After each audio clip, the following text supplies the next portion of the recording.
Imagine building a nation on freedom, while millions live without it. Imagine becoming the richest, most powerful country in history, yet struggling to agree on basic truths.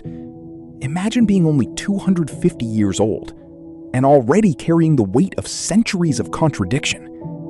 That's America. Not a perfect story, not a broken one either, but something far more uncomfortable. An ongoing experiment. 250 years. That's all it took for the United States to go from a rebellion to a global superpower. But here's the mistake people make. They try to define America in one sentence. It's either great or deeply flawed. The truth? It's both at the same time. And to understand it, you have to sit with all three sides. The good, the bad, and the ugly. Let's slow down and really look at the good. In 1776, something radical happened. A group of colonies declared that power doesn't come from kings, it comes from people. That was 250 years ago. At a time when most of the world lived under empires, America experimented with democracy. Then came the Constitution in 1787, about 239 years ago. A system designed not just to give power, but to limit it. Checks and balances, an idea simple in theory, but powerful in practice. But the real story of the good isn't just what was written, it's what was fought for. Take 1865, the abolition of slavery. That's about 160 years ago. It didn't happen smoothly. It came after a brutal civil war. Or 1920, women finally get the right to vote, just 105 years ago. Meaning for nearly half of America's history, women had no political voice.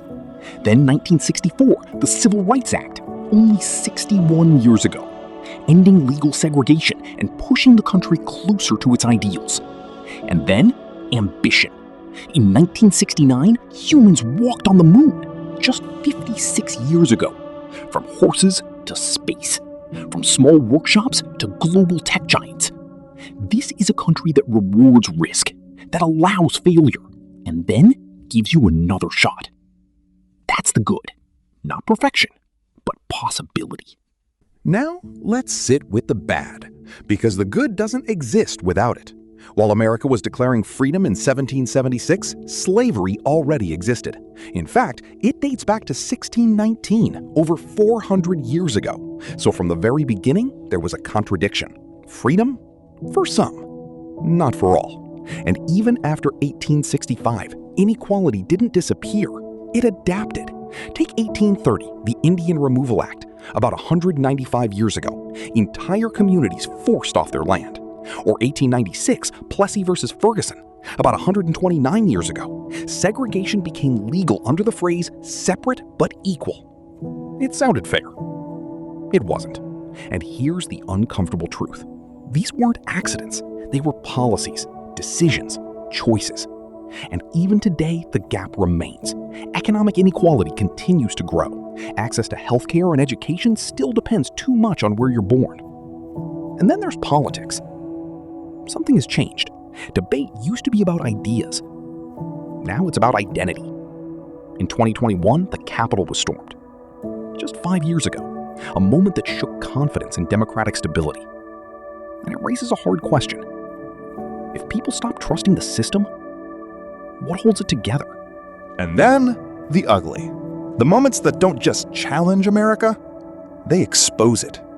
Between 1861 and 1865, the Civil War tore the country apart, around 160 years ago. Over 600,000 lives lost. Then, in 1865, just days after the war ended, President Abraham Lincoln was assassinated. That's about 161 years ago. The nation survived its greatest conflict, only to lose its leader. Then again, in 1963, President John F. Kennedy was assassinated, about 63 years ago. Another shock, another fracture. And then something shifts in modern America. Violence becomes less predictable. In 2001, the 9/11 attacks killed nearly 3,000 people, about 25 years ago. A single day that changed the country. But what's harder to process is what comes after. In 2012, Sandy Hook, 14 years ago. In 2022, Uvalde, just 4 years ago. These aren't distant events. They're recent, repeated. And at some point, a nation has to ask, why does this keep happening? But the ugliest part may not be violence. It may be this. We no longer agree on reality. Information is everywhere. Truth feels optional. And when a nation stops agreeing on what's real, it becomes very hard to move forward. So after 250 years, what is America? A success story or a failure? It's neither. It's both. Because America isn't defined by perfection, but by its ability to confront its imperfections. Messy progress is still progress, but it requires something difficult. Honesty. About the good, about the bad, and especially about the ugly. Because this isn't a finished story. It's still being written. The real question isn't what America has been. It's what it chooses to become next. So tell me, is the experiment still working? Or is it starting to break? Drop your thoughts in the comments. And if this made you think, like, share, and subscribe.